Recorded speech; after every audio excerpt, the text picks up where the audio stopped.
¿Alguna vez te has preguntado qué pasaría si encontraras una carta que no estaba destinada para ti, pero que parecía escrita con tu nombre invisible? Esta no es una historia cualquiera. Es la historia de un niño, un banco viejo en la plaza de un pueblo olvidado, y una carta escondida bajo una tabla floja. Una carta que nadie debía leer, y que cambió todo. Lo que parecía solo una tarde aburrida de domingo, se convirtió en el inicio de una búsqueda que desenterraría secretos, rompería silencios y abriría heridas que llevaban décadas enterradas. Pero también, traería respuestas, justicia y algo que nadie esperaba encontrar, un padre desaparecido y una verdad que el tiempo no pudo borrar. Respira hondo, porque lo que vas a escuchar no es solo una historia. Es una lección de vida. En el corazón de un pueblo polvoriento de Guanajuato, donde las tardes parecen alargarse como si el tiempo tuviera pereza, hay un banco de madera, simple y gastado, en la plaza central. No tiene placas, ni adornos, ni historia escrita. Solo está ahí, como muchos bancos de pueblo, testigo silencioso de juegos de niños, primeras citas, despedidas secas, y promesas hechas en voz baja. Pero ese banco, ese en particular, guardaba un secreto que ningún alma conocía. Un secreto que cambiaría el rumbo de una vida sin que nadie lo sospechara.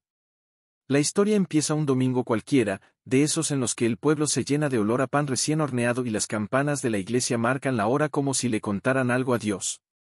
Vendedores recogían sus puestos, los niños corrían detrás de las palomas, y las señoras comentaban con abanicos en la mano mientras sus ojos lo veían todo, sin mirar nada. Entre ellos estaba Julián, un niño de 12 años, flaco, moreno, con los cordones siempre desamarrados y la mirada inquieta de quien no sabe estarse quieto. Su mamá estaba en misa, como cada domingo, sentada en la segunda fila, con la cabeza inclinada como si le pesaran las oraciones. Julián prefería esperarla afuera. No le gustaban los rezos largos ni el olor a incienso. Prefería patear piedritas, inventar historias en su cabeza, imaginar que la fuente era una nave espacial y que él tenía una misión secreta, descubrir algo. Lo que fuera. Y ese domingo lo descubrió. Se sentó en el banco de siempre, estiró las piernas y, como de costumbre, empezó a jugar con una piedra que encontró al pie del árbol. La lanzó bajo el banco y al agacharse por ella, notó algo raro. Una de las tablas del asiento se movía un poco, como si estuviera floja. Se inclinó más, la empujó con los dedos, y escuchó un pequeño crujido. Alguien más habría dejado eso en paz. Pero no Julián. Su curiosidad era más grande que su miedo. Con esfuerzo, logró levantar apenas la tabla y ahí, cubierto por polvo y tiempo, vio un sobre. Amarillento, con los bordes rotos, como si hubiera pasado por muchas manos o por ninguna. No tenía estampillas, ni nombres. Solo una palabra escrita con tinta casi desvanecida: perdón. Julián tragó saliva. No sabía por qué, pero sintió algo raro en el estómago. Como si un bicho se hubiera despertado ahí adentro. Miró alrededor. Nadie parecía haber visto lo que acababa de hacer. Guardó el sobre en su mochila, bajó la tabla con cuidado y volvió a sentarse como si nada. Unos minutos después, su mamá salió de la iglesia, se santiguó al ver el sol de frente, y lo llamó con voz cansada. «Vámonos, Julián. Ya se hizo tarde». Él la siguió sin decir palabra.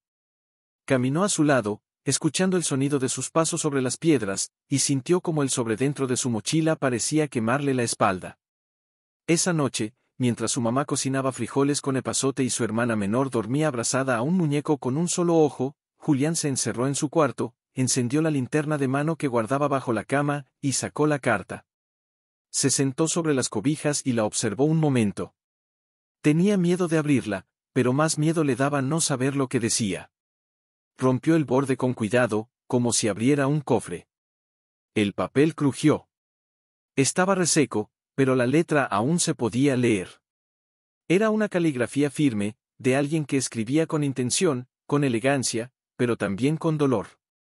Julián leyó en voz baja, moviendo los labios, como si el acto de leerlo fuera también un conjuro. Si estás leyendo esto, es porque el destino quiso darte una segunda oportunidad. No soy quien crees, pero fui parte de algo que no puedo seguir ocultando. Hace años, en esta plaza, un hombre fue traicionado por su hermano. Esa traición cambió muchas vidas. Incluida la tuya. Perdón por no haber hablado antes. El verdadero legado de tu familia no es el que te contaron. Julián se quedó inmóvil. No entendía del todo. ¿Una traición? ¿Un legado? ¿Qué tenía que ver eso con él? Su padre los había dejado cuando él tenía 3 años. Se fue sin despedirse, y nunca más regresó. Su madre siempre le decía que era mejor así. Que había cosas que era mejor no saber. Hay heridas que es mejor no rascar, mijo, le decía con ese tono de quien sabe más de lo que cuenta. Pero esa noche, con esa carta en las manos, Julián sintió que había algo más.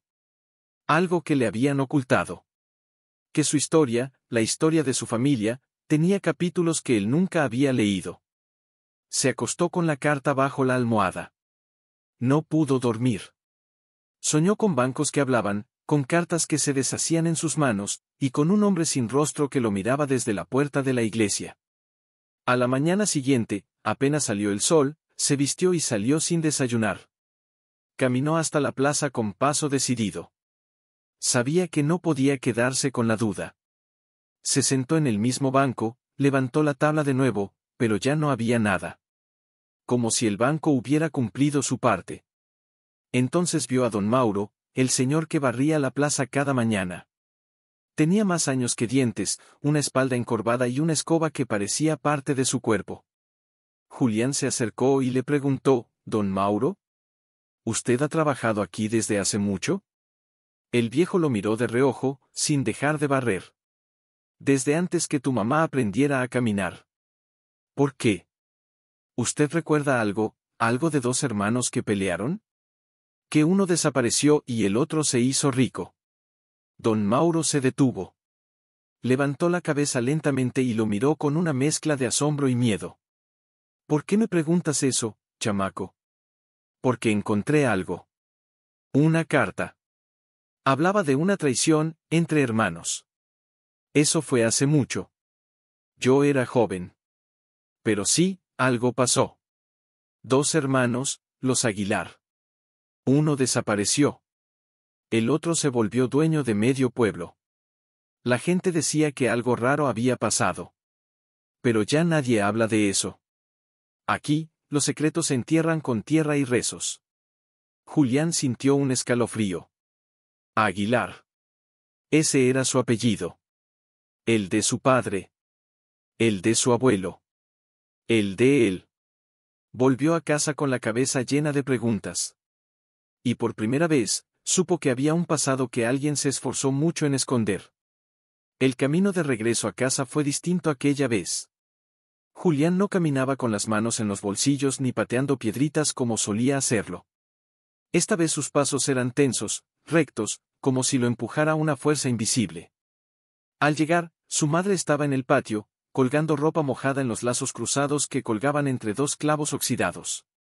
Julián la miró desde lejos, por un segundo pensó en preguntarle directamente, en soltar la carta como una bomba sobre la mesa, pero se contuvo. Aún no estaba listo para enfrentar respuestas. Esa noche, el silencio fue más espeso que de costumbre. La radio sonaba bajito en la cocina, el cuchillo golpeaba la tabla de picar con ritmo monótono, y el aroma a chile guajillo invadía el ambiente como si intentara disfrazar la tensión. Su hermana menor dormía profundamente, ajena al torbellino que estaba a punto de desencadenarse. Julián volvió a su cuarto. Sacó la carta, la extendió sobre su cama y volvió a leerla. Cada palabra parecía más pesada, como si tuviera un nuevo significado ahora que sabía que los Aguilar sí existieron, y que su propio apellido no era solo una coincidencia.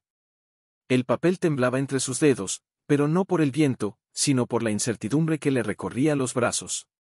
Mientras observaba la caligrafía, imaginó el momento en que alguien la escribió. ¿Dónde estaba esa persona cuando lo hizo? ¿Quién era? ¿Por qué ocultó tanto por tanto tiempo? De pronto, la voz de su madre lo sacó de sus pensamientos. «Julián, ¿vas a cenar o qué?» «Ahorita voy», respondió él, sin moverse. Guardó la carta bajo el colchón, se lavó la cara en el lavamanos del patio y se sentó a la mesa. La comida tenía el sabor de siempre, pero algo se había roto. Su mamá hablaba de cosas normales, que el precio del huevo había subido, que doña Carmen se torció un pie, que el padre Ramón estaba organizando una rifa. Pero él ya no escuchaba. Solo observaba. Cada arruga en su rostro, cada pausa, cada vez que evitaba mirarlo a los ojos.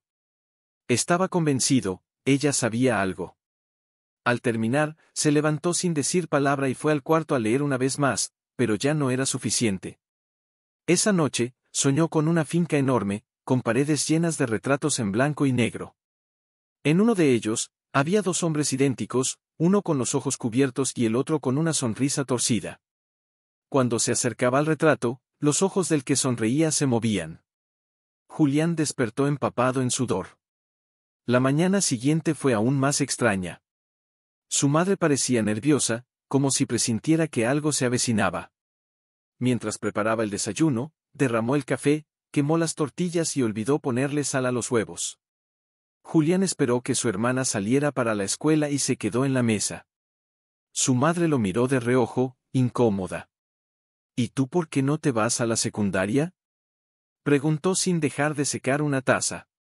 Tengo que hablar contigo. Es importante, dijo él, sacando la carta del bolsillo de su pantalón. Su madre se congeló. Dejó la taza en la mesa y se sentó frente a él. Por primera vez, la vio con los ojos realmente abiertos, sin el filtro del amor ni la costumbre. Era una mujer cansada, con ojeras acumuladas por años, con las manos marcadas por lavar ropa ajena, pero sobre todo, con una tristeza clavada muy hondo. Julián deslizó la carta hacia ella. La encontré en la plaza. Bajo una tabla del banco. Es vieja. Pero creo que tiene que ver con nosotros. Ella la tomó con manos temblorosas, como si reconociera el sobre. No la abrió. Solo lo miró, y una lágrima se le escapó sin pedir permiso. ¿Por qué nunca me dijiste nada de los Aguilar?, preguntó él. La mujer bajó la mirada. Guardó silencio un momento, y luego respiró hondo, como si se quitara algo de encima. Porque estaba esperando que no tuvieras que cargar con eso. Porque quería que tuvieras una vida distinta. Sin esa historia encima. Julián frunció el ceño. ¿Qué historia? ¿Qué pasó? Y entonces, ella habló. Como si se le abriera una herida. Como si cada palabra doliera. Tu abuelo, don Mateo Aguilar, era un hombre bueno. Honesto.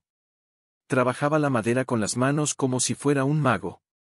Construyó bancas, portones, altares, todos en este pueblo lo conocían. Pero su hermano, Ernesto, ese hombre era otra cosa. Siempre ambicioso, siempre buscando más. Un día, se quemó la iglesia vieja. Y desapareció una figura de oro del altar. Acusaron a tu abuelo. Nadie quiso escucharlo. Lo metieron preso. Ahí murió. Sin pruebas. Sin defensa. Su taller también fue incendiado. Y Ernesto, se quedó con sus tierras. Con todo. Hasta con el respeto de los demás. La voz de su madre se quebró. Se cubrió el rostro con las manos. Julián sentía que el aire le faltaba. ¿Y mi papá?, susurró. Ella bajó las manos. Tu papá era el hijo mayor de Mateo. Jamás aceptó lo que pasó. Discutió con medio mundo. Dijo que buscaría justicia.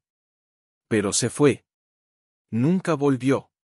Yo estaba embarazada de ti. El silencio cayó como un muro. Julián no supo qué decir. Por dentro, todo era un torbellino. Su historia no era la que le contaron. Su apellido no era solo una palabra en su acta de nacimiento. Era una cicatriz abierta. Una injusticia viva. Se levantó sin decir más. Fue a su cuarto, cerró la puerta y se sentó en el piso. Miró la carta una vez más.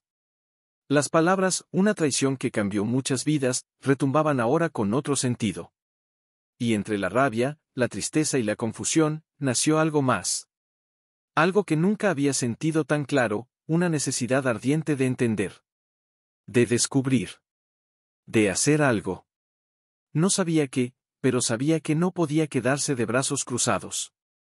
Porque si alguien había enterrado esa carta bajo ese banco, no era para que se quedara ahí. Era para que alguien, algún día, la encontrara. Y ese alguien, era él. Al día siguiente, Julián se despertó antes que el gallo del vecino. No necesitó que su madre lo llamara ni que el ruido de la calle lo espantara de la cama. Había dormido poco, pero en su cabeza solo había una cosa: encontrar respuestas. La carta, la confesión, la historia rota de su familia, nada de eso podía quedarse en el aire. Mientras su hermana aún dormía con los pies fuera de la cobija y su mamá preparaba el café de olla con ese olor que normalmente lo reconfortaba, él se calzó los tenis desgastados y salió sin desayunar. El pueblo aún despertaba. Las ventanas se abrían de a poco, los perros callejeros estiraban las patas y los primeros rayos de sol pintaban de dorado los techos de teja. Julián caminó firme, con los ojos puestos en la plaza. El banco seguía ahí, callado, como si no hubiera soltado uno de los secretos más grandes de su historia. No levantó la tabla esta vez. Ya no esperaba más cartas. Ahora quería pistas. Algo que lo llevara más lejos. Fue entonces cuando lo vio, don Mauro, el barrendero, arrastrando su escoba de ramas secas como cada mañana. Esa figura encorvada que parecía formar parte del paisaje del pueblo. Julián se le acercó con respeto, pero sin titubeos. ¿Don Mauro? ¿Qué pasó, mi hijo? ¿Tan temprano y ya inquieto? Julián respiró hondo. Sabía que no podía contar todo, pero sí lo suficiente. Usted me dijo ayer que se acuerda de algo de los hermanos Aguilar. ¿Se acuerda bien? Lo que le dije fue que algo pasó. ¿Pero qué fue exactamente? ¿Cómo lo supo usted? Don Mauro se recargó en su escoba. Miró al suelo, como si ahí se le vinieran los recuerdos. Yo tenía unos 20 años cuando pasó todo eso. Trabajaba aquí mismo, pero más fuerte. Limpiaba la plaza, ayudaba en la iglesia, cargaba cajas en las fiestas. El pueblo era distinto. Más callado. Menos celulares, más ojos encima. La familia Aguilar era respetada. Don Mateo era un hombre bueno. Siempre saludaba, regalaba juguetes de madera a los niños, ayudaba a reparar lo que se rompía. Pero su hermano Ernesto, ese era otra cosa. Siempre bien vestido, de sonrisa falsa. A muchos no nos caía. Pero tenía dinero. Y eso en un pueblo pesa. Julián escuchaba con los ojos clavados en los de don Mauro. ¿Y qué fue lo que pasó? Don Mauro bajó la voz, como si temiera que las paredes escucharan. Una noche, se quemó la parte trasera de la iglesia. Justo donde se guardaban cosas viejas, imágenes, candelabros.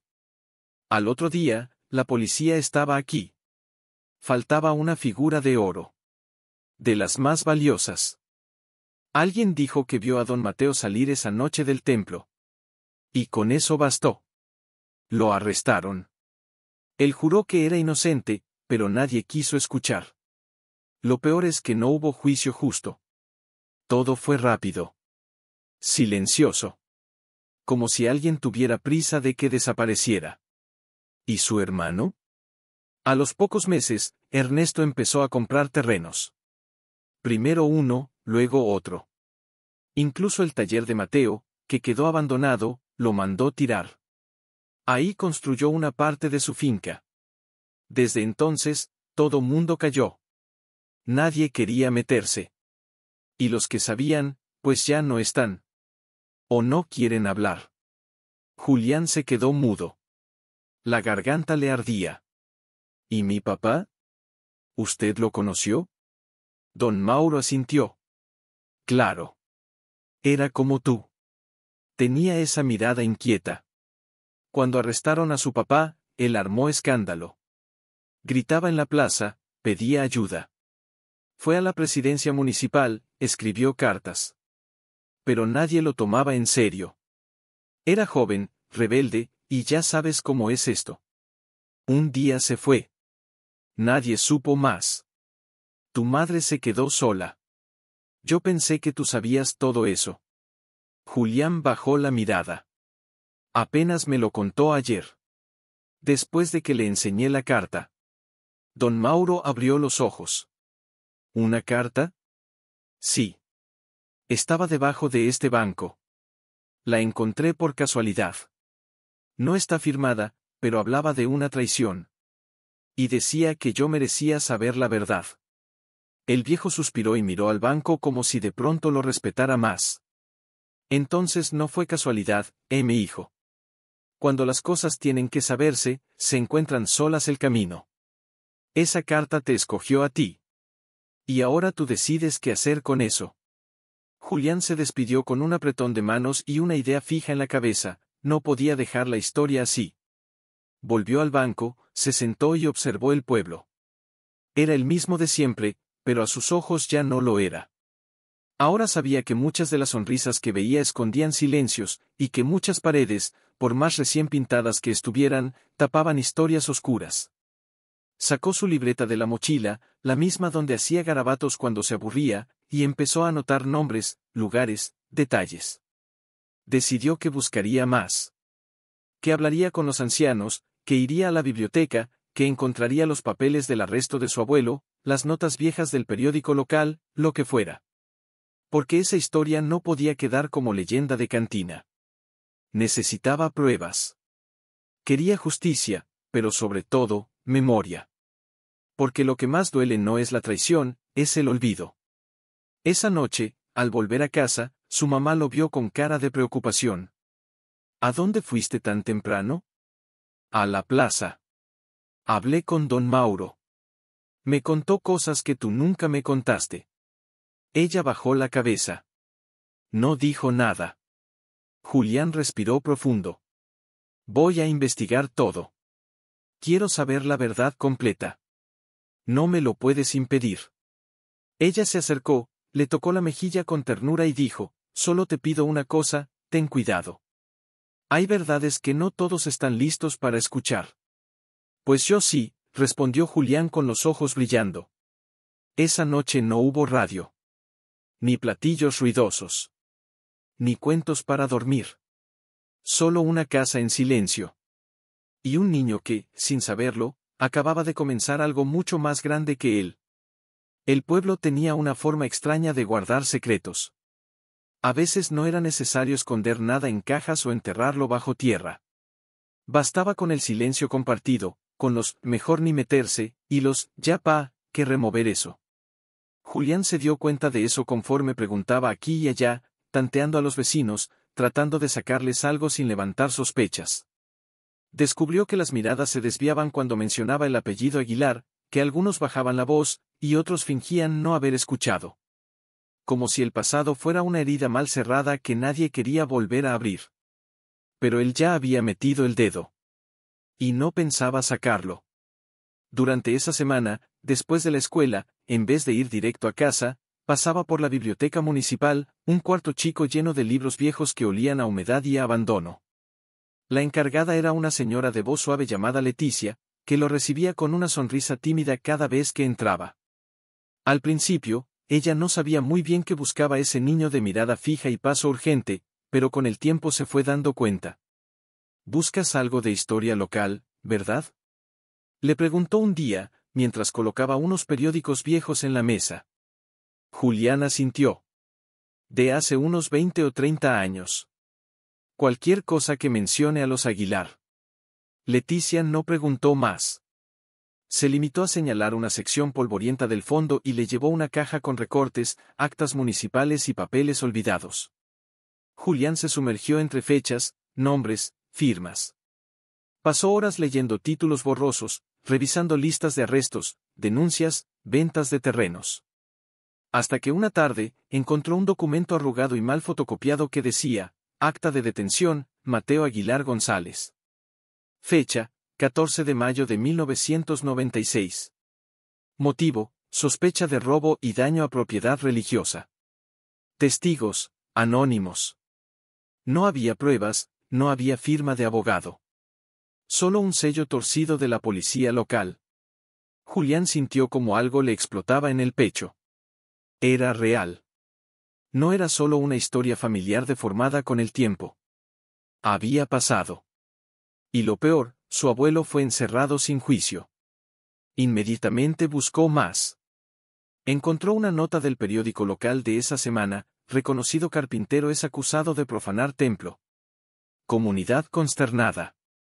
En la misma página, abajo, una nota más discreta: empresario local Ernesto Aguilar adquiere nuevo terreno para expansión de finca. El contraste le dio náuseas. Esa noche, al llegar a casa, no dijo nada. Se metió a su cuarto con los documentos escondidos entre sus libros. Se sentó en la cama, sacó todo y los acomodó como si fueran piezas de un rompecabezas. Estaba empezando a ver la imagen completa, pero aún faltaban piezas. Sentía que lo observado no era suficiente. Quería entender cómo un pueblo entero pudo voltear la mirada. Cómo su padre soportó vivir con eso. Y por qué su madre eligió callar durante tantos años. Al día siguiente, cuando regresó de la biblioteca, su madre lo esperaba en la cocina. Tenía el delantal manchado de salsa, las manos húmedas y el ceño fruncido.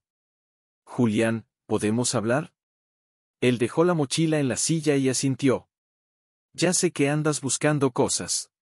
Que vas a la biblioteca. ¿Qué preguntas?» «Me lo dijo doña Leti. Estoy buscando la verdad». «No estoy haciendo nada malo», respondió él, sin levantar la voz.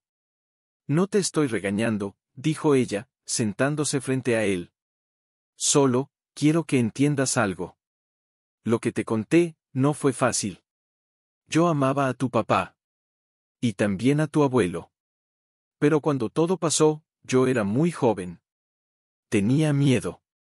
Me amenazaron, Julián. Una noche, unos hombres se acercaron a decirme que si seguía hablando, algo me podía pasar. A mí, o al bebé que esperaba». Julián la miró sorprendido. «¿Por qué nunca me dijiste eso?» «Porque quería que creciera sin miedo. Porque en este pueblo, cuando hablas demasiado, terminas solo. O peor. Por eso tu papá se fue. Yo me quedé. Y te crié con lo poco que tenía». Él bajó la mirada. Por un momento, quiso abrazarla. Pero la rabia no se lo permitió. «Yo no voy a callarme. No quiero venganza. Pero quiero que todos sepan quién era mi abuelo. Lo que le hicieron. Y lo que nos quitaron». Ella asintió con los ojos vidriosos. «Entonces hazlo bien. Sin odio. Con pruebas. Con respeto». Esa noche, Julián no durmió. Se quedó escribiendo. No sabía bien qué era lo que hacía: una carta, una historia, una crónica. Lo único que sabía era que las palabras le salían solas. Escribía sobre el banco, sobre la carta, sobre su madre, sobre don Mauro, sobre Leticia, sobre la injusticia. Era como si su corazón le dictara. No corregía, no tachaba. Solo dejaba que todo fluyera. Y cuando amaneció, tenía un cuaderno lleno. Le puso título: La carta bajo el banco. Lo leyó en voz alta, en voz baja, lo leyó llorando. Y supo que eso era apenas el principio. Las palabras tienen un peso que pocos reconocen. Algunas acarician, otras hieren, y hay unas, como las que escribió Julián en su cuaderno, que queman. No por maldad, sino porque son verdad. Y la verdad, cuando ha sido silenciada por tanto tiempo, regresa con fuerza. Esa mañana, cuando salió con el cuaderno bajo el brazo, no tenía un plan claro. Solo sentía que debía compartir lo que había escrito. Que alguien más tenía que saber. Caminó hasta la escuela con paso firme, como si llevara un manifiesto en lugar de tareas. No le contó a nadie al principio. Solo a su maestra de español, la señora Camila, una mujer que hablaba bajito, pero que enseñaba como si cada palabra fuera una semilla. Al final de la clase, se acercó con el cuaderno entre las manos. «Maestra, escribí algo. Me gustaría que lo leyera». Ella lo tomó con cuidado, como si adivinara que no era cualquier cosa. Pasaron los días. Julián pensaba que tal vez lo había ignorado, que quizás no era tan bueno como él creía. Pero el jueves, al final de la jornada, la maestra Camila lo llamó al escritorio con una expresión seria, pero con los ojos húmedos. Julián, esto que escribiste, no es solo una historia. Es una memoria viva. Y duele. Pero también sana. ¿Te gustaría leerlo en la feria escolar? Él tragó saliva. Nunca le había gustado hablar en público. Pero asintió. Algo dentro de él le dijo que no podía negarse. Que eso no se trataba solo de él. Llegó el día. El patio de la escuela estaba lleno. Padres, maestros, alumnos, vecinos. Había color, risas, antojitos, globos. Nadie esperaba que un niño de 12 años cambiara el tono de esa tarde. Cuando subió al escenario improvisado con su cuaderno en las manos, todos esperaban un cuento más. Pero bastaron los primeros párrafos para que el murmullo se apagara. Julián leía con voz temblorosa, pero firme. Hablaba del banco, de la carta, de la traición, de los silencios del pueblo. No mencionaba nombres completos. No culpaba directamente. Pero todos sabían. Todos entendieron. Cuando terminó, no hubo aplausos inmediatos. Hubo un silencio denso, de esos que pesan más que 1000 palabras. Después, alguien aplaudió. Luego otro. Y otro más. Y en minutos, todo el patio estaba de pie. La maestra Camila lo abrazó. Su madre, desde el fondo, lloraba en silencio, con las manos en el pecho. Don Mauro estaba allí también, con el sombrero en la mano y los ojos húmedos. Y Leticia, la bibliotecaria, se acercó con una grabadora antigua. ¿Puedo llevar esto a la radio?, le preguntó. Creo que todos deberían escucharlo. Julián no sabía qué decir. Solo asintió. Esa noche, su voz se escuchó en todo el pueblo, a través de la estación local que apenas llegaba a los cerros más altos. La historia se esparció como pólvora. Y con ella, la memoria. Al día siguiente, algo extraño pasó. Personas que nunca antes lo habían saludado lo miraban con respeto. Viejos que no hablaban con nadie empezaron a contar fragmentos de historia. Una señora le entregó una caja de madera, dentro había fotos antiguas, una de ellas mostraba a don Mateo, joven, con un serrucho en la mano y una sonrisa franca. Otra mostraba su taller, con muebles a medio construir. Julián sintió que lo conocía, que lo estaba recuperando. Pero no todo fue apoyo. Una tarde, al salir de la escuela, encontró un sobre bajo su mochila. Dentro, una nota escrita con letras grandes y apretadas: deja las cosas como están. Hay historias que es mejor no seguir contando. No tenía firma. Pero el mensaje era claro. Por un momento, el miedo lo paralizó. ¿Y si su mamá tenía razón? ¿Y si estaba poniendo en peligro algo más grande? Esa noche, lo pensó mucho. Tenía las fotos, los documentos, el cuaderno. Tenía la carta original escondida entre los libros de historia. Tenía miedo. Pero también tenía fuego. Y recordó algo que don Mauro le había dicho una vez: el silencio es el mejor amigo del poder. Pero la memoria es su peor enemigo. Así que no paró. Con ayuda de su maestra, envió la crónica a un concurso estatal. La titularon igual: La carta bajo el banco. Pasaron semanas. Julián siguió investigando, preguntando, escribiendo. Un día, su mamá lo llamó desde la sala. Tenía el celular en la mano y una expresión entre sorpresa y orgullo. Es de León. Te están invitando a dar una charla en la biblioteca central. Leyeron tu historia. Julián no entendía. ¿León? ¿Una charla? ¿Él? Apenas si podía hablar frente a su clase. Pero aceptó. El viaje fue en camión. Su madre lo acompañó. Durante el trayecto, él veía por la ventana, imaginando cómo sería estar frente a desconocidos hablando de una historia que ni siquiera él terminó de procesar. Al llegar, lo esperaban con una sonrisa. Le dieron un micrófono, una silla alta, un vaso con agua. Y cuando empezó a hablar, las palabras salieron solas. Ya no leía. Ya no temblaba. Ahora contaba. Con voz propia. Con orgullo. Después de León vino otra invitación. Esta vez desde Ciudad de México. Un programa de radio, luego una entrevista en un periódico. De pronto, Julián era el niño que encontró una carta que reveló una injusticia olvidada. Pero él no se sentía importante. Solo sentía que estaba cumpliendo una promesa. Aunque nadie se la hubiera pedido. Cada vez que volvía al pueblo, pasaba por el banco. A veces se sentaba. A veces solo lo miraba. Había algo sagrado en ese lugar ahora. Como si fuera un altar sin flores, un pedazo de historia que nadie se atrevía ya a ignorar. Su madre lo miraba diferente. No como a un niño, sino como a alguien que había crecido en semanas lo que a otros les tomaba años. Y en su mirada había algo nuevo, respeto. Orgullo. Y una pizca de miedo también. Porque sabía que Julián no se detendría. Que quería llegar al fondo. Que aún no había terminado. El impacto de la historia de Julián no se quedó en los aplausos de la escuela, ni en las ondas de la radio local. Algo más profundo había comenzado a moverse en el corazón del pueblo.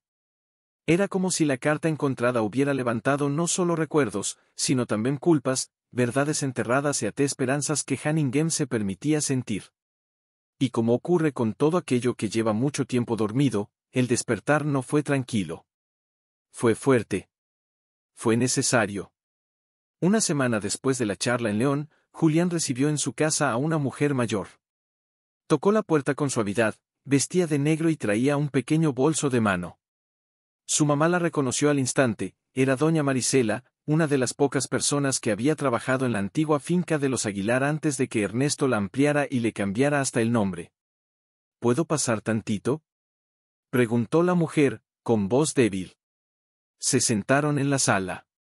Julián observaba desde el marco de la puerta, curioso pero respetuoso. La mujer sacó del bolso un pañuelo de tela, lo extendió sobre sus rodillas, y dentro colocó unos papeles doblados con cuidado. Eran viejos, pero estaban bien conservados. Los abrió uno por uno con manos temblorosas. Yo trabajé muchos años con don Mateo, dijo sin mirar a nadie. Limpiaba su taller, cocinaba de vez en cuando, ayudaba a su esposa cuando enfermó. Lo vi partirse la espalda trabajando. Lo vi llorar cuando se incendió la iglesia. Y lo vi quebrarse cuando se lo llevaron, sin pruebas, sin defensa, sin justicia. ¿Por qué nunca habló, doña Mari?, preguntó la mamá de Julián, sin juzgar, solo con tristeza. Porque yo también tenía miedo. Ernesto era poderoso. Sabía mover gente. Y cuando don Mateo cayó preso, vinieron a decirme que si abría la boca, me quedaría sin trabajo. Tenía 3 hijos. No podía arriesgarme. Pero me guardé esto, dijo, extendiendo uno de los papeles hacia Julián. Es una carta que él me pidió entregar a su hijo, a tu papá, antes de morir. Nunca tuve el valor. Julián la tomó con manos firmes. La hoja estaba amarilla, pero la letra era clara. Reconoció la caligrafía, parecida a la de la carta que encontró bajo el banco. Leyó en silencio. Don Mateo hablaba del dolor de ser traicionado por su propio hermano. De su inocencia. De su tristeza por dejar a su hijo solo. Y terminaba con una frase que le hizo un nudo en la garganta: el nombre Aguilar debe honrarse, no temerse. Si algún día lees esto, haz lo correcto. No para vengarme, sino para limpiar el camino. Las manos de Julián apretaron la hoja contra el pecho. Doña Marisela se levantó despacio. Ya hice lo que tenía que hacer. Ahora es tu turno, mi hijo. Después de que se fue, Julián no dijo nada. Se metió a su cuarto y volvió a leer la carta una y otra vez. Era como si escuchara a su abuelo hablándole desde otro tiempo. Sabía lo que tenía que hacer. No bastaba con contar su historia. Tenía que probarla. De forma que nadie pudiera negarla. Así que, con ayuda de su maestra Camila y Leticia de la biblioteca, preparó un expediente completo: documentos, testimonios, fotos, la carta anónima, la de Mateo, el acta de detención, la nota del periódico. Todo. Camila le dijo que conocía a una periodista en León que podría interesarse. Se llamaba Renata, y trabajaba en un medio independiente. Aceptó reunirse con Julián y su madre en un cafecito del centro. Renata escuchó con atención, tomó notas, pidió copias. Y antes de despedirse, dijo, esto es más grande de lo que parece. Si todo esto es real, y por lo que veo, lo es, hay muchas cosas que deben salir a la luz. Déjenme investigar más. Pero les prometo algo, no voy a soltar esta historia. Pasaron los días. Renata cumplió. Publicó un reportaje titulado, El niño que despertó los fantasmas de Guanajuato. En él narraba el hallazgo de la carta, la historia de Mateo, el silencio del pueblo, y como un niño de 12 años estaba desenterrando una verdad incómoda. El artículo se volvió viral. Otros medios se interesaron. Vinieron más entrevistas. Y con ellas, más documentos aparecieron. Un ex empleado del registro municipal entregó a Renata copias de un testamento oculto de don Mateo, que nunca fue validado legalmente. En él, se estipulaba que las tierras de la familia no debían pasar a Ernesto, sino al hijo mayor de Mateo. Otro hombre, un carpintero retirado, mostró fotos de la construcción original del taller. Y una mujer, antigua catequista, confesó que ella sí vio a Ernesto entrar esa noche a la iglesia, pero que fue presionada a callar por miedo. Todo se estaba alineando.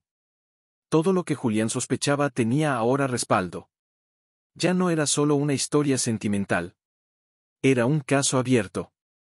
El alcalde del pueblo, al verse presionado por la atención mediática, anunció una revisión oficial de los documentos de propiedad de la finca Aguilar. Y ahí vino el momento que nadie esperaba, se comprobó que la firma que avalaba la adquisición original del terreno era falsa. Un documento manipulado, una trampa legal. Las tierras jamás debieron ser transferidas. Cuando dieron la noticia en la plaza del pueblo, con la prensa presente, Julián estaba ahí. Vestía sencillo, con su cuaderno en la mano y la mirada firme. Su mamá lo abrazó.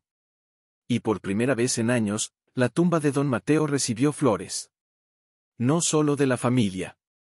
También de vecinos, antiguos amigos, incluso de aquellos que habían callado demasiado tiempo. La lápida, hasta entonces descuidada, fue limpiada, y en ella alguien talló una nueva frase, aquí yace un hombre justo, cuya verdad tardó, pero llegó. Julián no lloró. Solo cerró los ojos y dejó que el viento le acariciara la cara. No había ganado nada material. Pero había ganado algo que pocos consiguen, justicia para los que ya no están. Y el respeto de un pueblo entero. Aunque el nombre de don Mateo Aguilar había sido finalmente limpiado y la verdad comenzaba a ocupar el lugar que durante años estuvo reservado para el silencio, Julián sentía que su historia no terminaba ahí. Algo dentro de él le decía que aún faltaba una pieza. No era ambición, ni una necesidad de fama, mucho menos venganza. Era otra cosa. Un impulso que lo mantenía despierto, escribiendo, pensando, atando cabos. Porque cuando una injusticia se arrastra por generaciones, el eco no se calla de un día para otro. El eco se esconde. Se enreda en los rincones de la memoria. Y Julián, sin saber cómo, estaba aprendiendo a escuchar ese eco. Una tarde, mientras ordenaba las copias de los documentos que Renata le había ayudado a conseguir, encontró una hoja que no recordaba haber visto antes. Era parte del expediente que Leticia le había prestado desde la biblioteca, pero esta estaba pegada entre otras, como si se hubiera quedado atorada. Era una carta. No escrita a mano, sino en máquina de escribir. El encabezado era de una notaría antigua del estado, ya clausurada. La fecha, 1997. El nombre del destinatario estaba tachado. Pero al final, entre firmas medio ilegibles, había un nombre claro como el agua, Ernesto Aguilar. Julián sintió como el corazón le martillaba el pecho. Era un documento notarial donde Ernesto solicitaba la posesión plena y exclusiva de los bienes no reclamados de su difunto hermano, Mateo Aguilar González, por abandono del heredero legítimo. Julián cerró los ojos. Eso explicaba todo. Ernesto no solo había orquestado la caída de su hermano, sino que además aprovechó la ausencia de su sobrino, su papá, para apoderarse de lo que legalmente no era suyo. El silencio no solo había sido un escudo, había sido una estrategia. Esa noche, mientras su mamá preparaba café en la cocina, Julián salió al patio con la copia en la mano. El cielo estaba despejado, y las estrellas brillaban con más intensidad que de costumbre. Se sentó en el escalón de cemento, levantó la hoja y la dejó contra la luz del poste. Como si quisiera asegurarse de que aquello era real. Y fue entonces cuando escuchó la voz de su madre detrás de él. ¿Encontraste algo nuevo? Él asintió sin voltearse. Una carta de Ernesto. Pidió los terrenos de mi abuelo como si nadie los quisiera. Dijo que mi papá los había abandonado. Ella se sentó a su lado. No dijo nada por unos segundos. Luego soltó una frase como quien escupe una espina: tu papá quiso volver. Pero alguien lo detuvo. Julián la miró. ¿Qué? Unos meses después de que Mateo murió, él regresó. Tenía papeles, testamentos, copias de cartas que tu abuelo le había mandado desde la cárcel. Pero cuando llegó a la presidencia municipal, lo amenazaron. Dicen que hombres enviados por Ernesto lo siguieron por días. Le dijeron que si no se largaba, no solo perdería las tierras, sino la vida. ¿Y tú sabías eso? Sí. Me lo contó cuando vino a despedirse. Estaba destrozado. Dijo que no podía quedarse, que si me amaba, debía protegernos desde lejos. No volví a verlo. Las palabras cayeron como piedras en el pecho de Julián. Se quedó en silencio, mirando al suelo. ¿Y si aún está vivo? No lo sé, Julián. A veces quiero pensar que sí. Que algún día tocará la puerta. Pero ya pasaron muchos años. Esa noche, Julián no pudo dormir. No solo por la revelación, sino por una idea que empezó a crecerle en la mente como una semilla inquieta. Tal vez no solo debía limpiar el nombre de su abuelo. Tal vez también tenía que buscar a su papá. Porque en toda esta historia, él también era una víctima. Pasaron los días. Julián decidió no contarle a nadie más lo que planeaba. Empezó por lo básico. Buscó su nombre completo: Salvador Aguilar Mendoza. Fue al registro civil. A los archivos escolares. A la parroquia. Encontró su acta de nacimiento. También la de su papá. Pero a partir del año 2000, no había más registros. Como si se lo hubiera tragado la tierra. Leticia le ayudó a buscar en bases de datos públicas. Renata, con sus contactos, intentó rastrear algún documento, un recibo, una firma. Pero nada. Hasta que un día, cuando ya casi perdía la esperanza, recibió una llamada. Era Renata. Julián, creo que encontré algo. No es mucho, pero podría servirte. Un tal Salvador Aguilar se registró hace años en una cooperativa agrícola en Veracruz. El acta está firmada en 2008. ¿Quieres que investigue más? Julián sintió un nudo en la garganta. Veracruz. Un estado tan lejos y tan cerca al mismo tiempo. ¿Y si era él? ¿Y si no? Sí. Sí, por favor. Quiero saber si es mi papá. Esa noche, por primera vez en mucho tiempo, Julián lloró. No por tristeza. Por la posibilidad. Porque a pesar de todo, aún creía. Creía que era posible cerrar el círculo. Que después de limpiar un nombre, podía recuperar un lazo. Uno que nunca debió romperse. Cuando la esperanza se mezcla con la incertidumbre, el corazón late distinto. Julián ya no era el mismo niño que encontró una carta bajo un banco viejo. Ahora caminaba con más peso en los hombros, no por cansancio, sino por propósito. Después de la llamada de Renata, cada día se convertía en una especie de espera silenciosa. Acordaba temprano, revisaba mensajes no celular como quien busca una pista en un mapa invisible, e olaba su amae no solos esperando que, a cualquier momento, el ALH dicese, él voltou. Mas isso ainda não había acontecido. Renata cumpriu sua palavra. Uma semana depois, ligou novamente. A voz dela soaba diferente. Tensa, más esperancosa. Julián, fui até a cooperativa en Veracruz. Falei como dos antigos administradores. Ele confirmou que Salvador Aguilar Mendoza trabalhou com eles por alguns anos. Era reservado, trabalhador. Não deu muitos dados. Mas, deixou algo. Caderno. Ele escrevia nele com frequência. Não deixou endereco. Só desapareceu dia. Sem despedidas. Mas me derá o caderno. Estou com ele aqui. Você quer que eu leve? Julián Wase deixou o celular cair das mãos. Sim. Sim. Por favor. Traz. 2 dias depois, Renata chegou ao povoado. Levava uma mochila surrada e o olhar de que me havia presenciado algo que ultrapassava o jornalismo. Na casa de Julián, ela tirou o caderno com cuidado, como se fosse uma relíquia.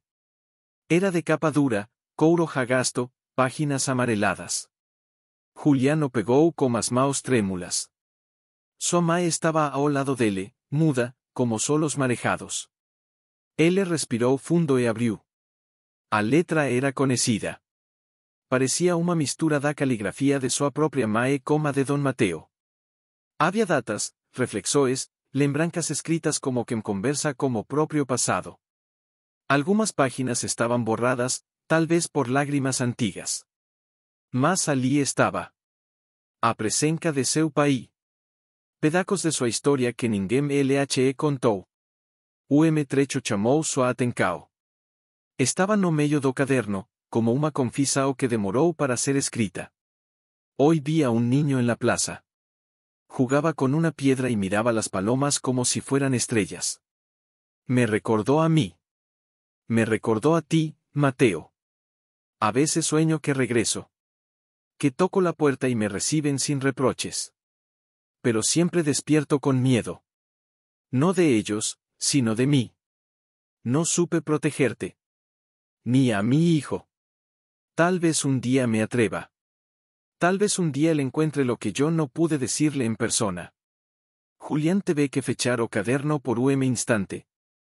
Sentiu no peito. La estava seu pai.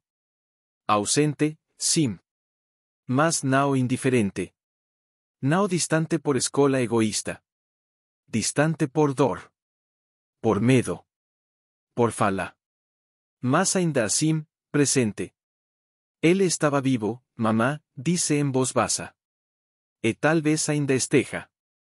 A mãe de Juliana sentiu em silêncio. Não precisava dizer nada. Havia algo no ar. Algo que não se explicava, mas se sentia. Naquela noite, Julián decidiu escrever de novo. Mas desta vez, não era uma crônica, nem uma denúncia. Era uma carta. Enderecada ao pai que nunca conheceu. Aquele que fugiu, mas que deixou rastros. Pegou papel, caneta e escreveu como coracao exposto: papá, sé que no fue fácil. Yo tampoco lo tuve fácil. Encontré tu historia cuando nadie más quería contarla. Escuché tu voz en escucharte, y aún así, te entendí. Si estás vivo, si aún caminas por este país, quiero que sepas que te perdono.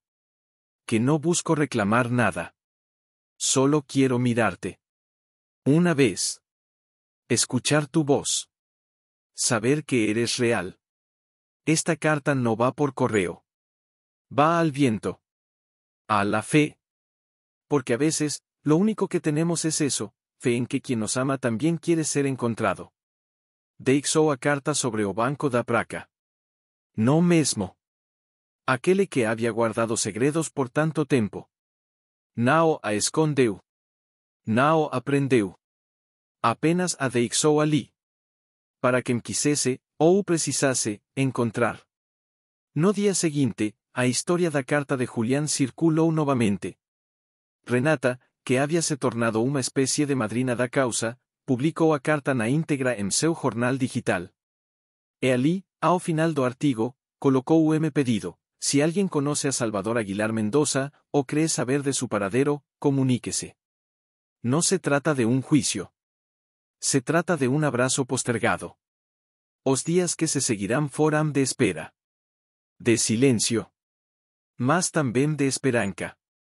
Pessoas começaram a escrever, a ligar, a deixar mensagens. Algumas sem sentido. Outras falsas. Mas entre elas, uma chegou com algo diferente. Video. Era de Celular Simples, filmado en Mercado de Oaxaca. Mostraba Homem de cabelos grisalos, semblante sereno, que carregaba caixas de verduras en silencio. O video era de 2 meses antes. Homem não falava, apenas olhava para a cámara por instante. Mas naquele olhar, havia algo. Julián congelou o video. Pausou bem no momento em que o homem se vira.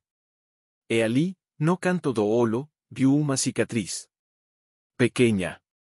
Igual a que sua mãe tinha descrito anos antes, quando LH falava de Salvador. Ele sabia. Não precisava de maíz. Era él. El corazón de Julián latía como si le quedara chico en el pecho. Esa imagen congelada en la pantalla de su celular, un hombre mayor, con mirada perdida y una cicatriz en el borde del ojo izquierdo, era la chispa que encendía todo de nuevo. No había certezas absolutas, pero sí una corazonada que lo empujaba más fuerte que cualquier miedo. Era él. No por el rostro, que el tiempo había transformado, sino por la forma en que miraba. Por ese gesto fugaz de alguien que ha cargado culpa y silencio durante demasiados años. Durante días, Julián pensó y repensó qué hacer. Podía enviar otra carta. Podía esperar. Pero algo dentro de él, esa misma voz que lo había hecho levantar la tabla del banco meses atrás, le decía que ya no era momento de esperar. Era momento de caminar. Así que habló con su madre. Le contó del video, de la cicatriz, del mercado en Oaxaca. Ella no dudó ni un segundo. Lo miró con una mezcla de miedo, orgullo y resignación. Entonces tienes que ir, le dijo con voz baja, pero firme. Y si es él, dile que ya no hay deudas. Que lo estamos esperando. Preparar el viaje no fue fácil. No tenían mucho dinero. Pero con ayuda de su maestra Camila, de Leticia, de Renata y hasta de vecinos que aportaron lo poco que tenían, reunieron lo suficiente para que Julián pudiera tomar un camión hasta Oaxaca. Iba solo. Su madre no podía dejar a su hermana pequeña, y además, había algo simbólico en ese viaje. Era Julián quien había desenterrado el pasado. Y ahora, era él quien debía cerrarlo. El trayecto fue largo. El camión avanzaba lento por carreteras curvas, pueblos escondidos y paisajes que cambiaban de verdes intensos a tierras secas. Julián llevaba el cuaderno de su padre en una mochila pequeña, junto con una copia de la carta original, una muda de ropa y una esperanza que doía. Durante o camino, pensaba en todo o que tinha vivido nos últimos meses, a carta encontrada, as historias contadas por Don Mauro, a crónica escolar, o testamento escondido, a publicação nacional, e agora, iso. Reencontró posible. Abraco que tal vez nunca tenha existido, mas que ainda assim ansiaba dar. Ao chegar ao terminal de ônibus de Oaxaca, sentiuse pequeno diante da cidade grande. Era barulenta, cheia de rostros desconocidos, de aromas e idiomas que dancaban no ar. Mas había destino claro, o mercado mostrado no video. Como celular na mão, comparando detalles da fachada, dos toldos coloridos, das barracas alinadas, Julián comecou a caminar. Perguntou a alguns vendedores. Mostrou a foto. A maioria dizia não saber. Outros olavam com desconfiança. Até que uma mulher de cabelos trancados e avental florido parou de organizar suas frutas e olhou fixamente para a tela. Ese don, trabaja aquí a veces. No diario. Pero cuando viene, se queda allá, en la parte del fondo. Ayuda con las cajas. Casi no habla. ¿Es tu abuelo? Julián respiró hondo. Es mi papá. La mujer lo miró con sorpresa. Luego, con ternura. Pues si tienes suerte, hoy toca que venga. Se aparece como a mediodía. ¿Te espero con un tecito? Él asintió. Y durante 2 horas, el tiempo dejó de moverse. Cada minuto era un siglo. La mujer, que se llamaba Paula, le llevó una silla, le ofreció pan y le preguntó, sin insistir, por la historia. Julián se la contó, sin adornos, sin pausas. Ella escuchó con los ojos y el alma. Cuando el sol estaba en lo más alto, un hombre entró por la puerta lateral del mercado. Traía una caja en los brazos, una camisa clara manchada de tierra y sudor, y una gorra que le cubría la frente. Caminaba despacio, sin mirar a nadie. Pero Paula se enderezó, le hizo una seña sutil a Julián, y le susurró, «Es él». Julián se levantó. Sintió que las piernas le temblaban. El mundo alrededor se desvaneció. Caminó entre pasillos de verduras, olores fuertes, voces de clientes, hasta que quedó a unos metros del hombre. No dijo nada al principio. Solo lo observó. El hombre dejó la caja, se limpió la frente y entonces, como si un hilo invisible lo jalara, volteó. Sus ojos se toparon. Y algo en su expresión cambió. Una grieta se abrió en su rostro endurecido. El tiempo se detuvo. ¿Salvador Aguilar?, preguntó Julián, con la voz apenas audible. El hombre lo miró. Su boca se abrió, pero no emitió sonido. Dio un paso hacia atrás. Luego otro hacia adelante. Y finalmente, murmuró, ¿eres tú? Julián no respondió con palabras. Sacó el cuaderno de la mochila. Lo extendió. Salvador lo tomó con manos temblorosas. Lo reconoció de inmediato. Lo apretó contra el pecho. Cerró los ojos. Y por primera vez en décadas, lloró. No se abrazaron de inmediato. Se miraron. Se reconocieron. Se perdonaron sin hablar. Luego, Salvador se acercó, extendió la mano, pero Julián la rechazó. No con desprecio. Con urgencia. Lo abrazó. Fuerte. Largo. Como si el aire del mercado se volviera innecesario. No hubo testigos que entendieran el milagro. Solo Paula, que lloraba discretamente detrás de su puesto. Después, se sentaron. Hablaron por horas. De Mateo. De la carta. De la tumba. De la crónica. Del banco. De todo lo que el tiempo les robó. Y Julián, con cada palabra, fue reconstruyendo no apenas a historia de su familia, mas también su propia identidad. Cuando el día terminó, Salvador preguntó, ¿y tu mamá, aún se acuerda de mí? Julián sonrió. Todos los días. El regreso de Julián al pueblo no fue como los otros. Esta vez no llegó solo. Salvador Aguilar Mendoza, su padre, volvía también. No como un fantasma del pasado, sino como un hombre que había dejado de huir. El camino desde Oaxaca fue largo, silencioso a ratos, pero lleno de una paz que solo puede sentirse cuando uno ha dejado de cargar o esconder lo que por años pesaba más que el cuerpo. Viajaban juntos, sentados lado a lado, sin prisas, sin necesidad de llenar cada minuto con palabras. A veces el silencio era el mejor lenguaje. Julián miraba por la ventana del autobús, recordando cada paso de aquella jornada que comenzó con una carta amarillenta bajo un banco cualquiera, y ahora se transformaba en algo mucho más grande. No solo había rescatado una historia olvidada, también había rescatado un padre, y con él, a sí mismo. Al llegar al pueblo, no hubo banda de bienvenida ni fiesta. Pero tampoco se necesitaba. Lo que importaba estaba por dentro. La madre de Julián los esperaba en la entrada de la casa. No dijo nada al verlo. Ni él dijo una palabra. Solo se miraron. Y luego, lentamente, como si el tiempo se hubiera detenido por respeto, se acercaron y se abrazaron. Fue un abrazo largo, sin reproches. Uno donde cada lágrima derramada por los años ausentes encontró su lugar. Julián los vio fundirse en ese momento, y sintió que, por fin, todo lo que había roto la traición, el miedo y el silencio, comenzaba a sanar. Esa noche, cenaron juntos. Frijoles de olla, tortillas hechas a mano y café recién hervido. Nada extraordinario, pero todo tenía otro sabor. Salvador habló poco, pero escuchó con atención. Julián le mostró los documentos, los recortes, las cartas. Le enseñó la crónica. La publicación en Internet. La lápida renovada de Mateo. Todo.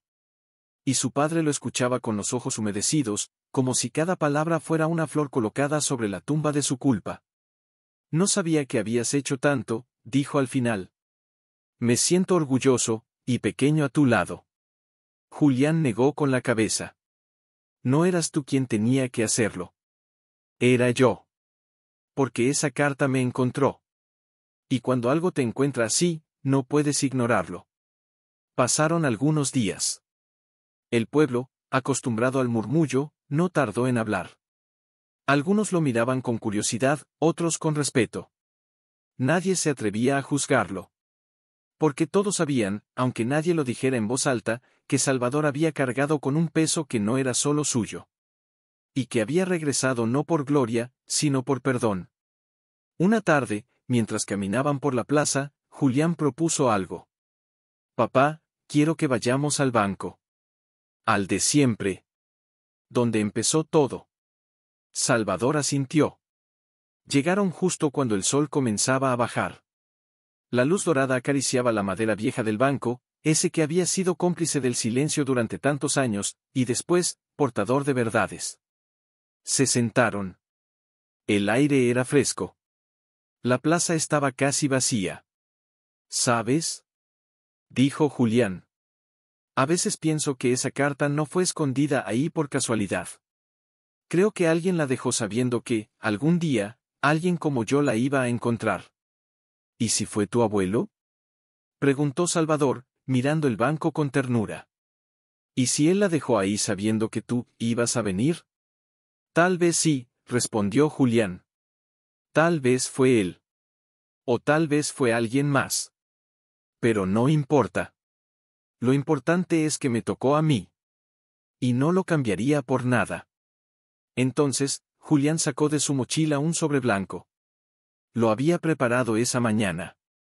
Dentro, había una nueva carta. No de Mateo. No de Salvador. Era suya. Escrita con puño y letra, como testimonio y legado. ¿Qué es eso? Preguntó su padre. Una carta para el que venga después. La voy a dejar aquí, bajo la misma tabla. No cuenta nuestra historia. Pero sí deja una lección. Salvador sonrió. ¿Y qué le dices? Que nunca subestime el poder de una historia. Ni el de la verdad. Que a veces, lo que creemos olvidado está solo esperando ser encontrado. Julián levantó la tabla, igual que la primera vez. Colocó el sobre con cuidado, como si pusiera algo sagrado. Luego bajó la tabla y volvió a sentarse. No dijeron nada más. No hacía falta. El cielo ya se había pintado de naranja, y el pueblo entero parecía exhalar una calma distinta. Como si la verdad, por fin, hubiera encontrado su lugar. Los días pasaron. Salvador decidió quedarse en el pueblo. Rentó un cuarto pequeño, empezó a ayudar en la carpintería local, esa que ocupaba el lugar donde antes estuvo el taller de Mateo. Poco a poco, las piezas se colocaban. Julián, por su parte, seguía escribiendo. Pero ya no solo historias del pasado. Ahora escribía sobre la vida, sobre encuentros, sobre redención. Su maestra Camila le ayudó a publicar su primer libro. Lo tituló El niño del banco. Y en la dedicatoria, puso una frase que hizo llorar a todos los que la leyeron, a los que se fueron, a los que volvieron, y a los que nunca dejaron de estar. Un año después, el banco fue restaurado. Pero no por las autoridades. Fue el pueblo. Entre todos. Le pusieron barniz nuevo, reforzaron las patas, limpiaron el polvo de los años. Y en un gesto discreto pero poderoso, clavaron una pequeña placa de metal en el respaldo que decía, aquí empezó la verdad. Y entonces, cuando todo parecía haber encontrado su lugar, sucedió lo inesperado. Una mañana, Julián fue a sentarse como siempre al banco. Levantó la tabla por instinto. No esperaba encontrar nada. Solo lo hacía por costumbre, por cariño, por historia. Pero esta vez, había algo. Un nuevo sobre. El papel era limpio, reciente. La letra era diferente. Dentro, había una carta corta. Decía, gracias por encontrar lo que yo escondí. Gracias por devolvernos la voz. Pero aún hay más por contar. Mucho más. Y ahora, te toca a ti decidir si quieres seguir buscando. Si sí, ve al viejo campanario. Ahí te espera otra historia. Julián sintió como el pecho le estallaba. Miró alrededor. No había nadie. El banco estaba solo. El sol apenas salía. El aire estaba quieto. Y en ese momento, entendió, algunas historias no terminan. Solo cambian de narrador. Se levantó. Metió la carta en el bolsillo. Y sin decir una palabra, comenzó a caminar hacia el campanario. Y así termina esta historia, o tal vez apenas comienza. Porque algunas verdades duermen por años esperando a que alguien con valor las despierte. Porque a veces basta una carta, una duda, una chispa, para encender la memoria y sanar generaciones enteras. Julián no solo encontró a su padre, encontró también el poder de la verdad, la fuerza del perdón y la importancia de mirar al pasado sin miedo, pero con el corazón abierto. ¿Y tú, cuántas cartas has dejado sin leer? ¿Cuántas historias hay en tu familia esperando ser contadas? ¿Cuántas verdades guardan silencio porque nadie se ha atrevido a buscarlas? Si esta historia tocó tu corazón, te invito a compartirla. No por números, sino porque nunca sabes a quién podría inspirar. Dale like, suscríbete al canal y activa la campanita para que no te pierdas la próxima historia. Porque recuerda, a veces, lo que cambia un destino no es una gran decisión, sino algo tan simple como la curiosidad de un niño, y una carta olvidada bajo un banco de madera. Gracias por mirar hasta el final. Que esta historia viva contigo. Si esta historia te tocó el corazón de alguna manera, déjale like, cuéntame en los comentarios qué parte te marcó más, y compártela con alguien que amas, tal vez este mensaje también era para él. Si llegaste hasta aquí, te agradezco de todo corazón. Tú eres parte de lo que mantiene vivas estas historias. Y recuerda, cada alma guarda su propio tiempo, y cada decisión, un nuevo comienzo. Nos vemos en la próxima historia.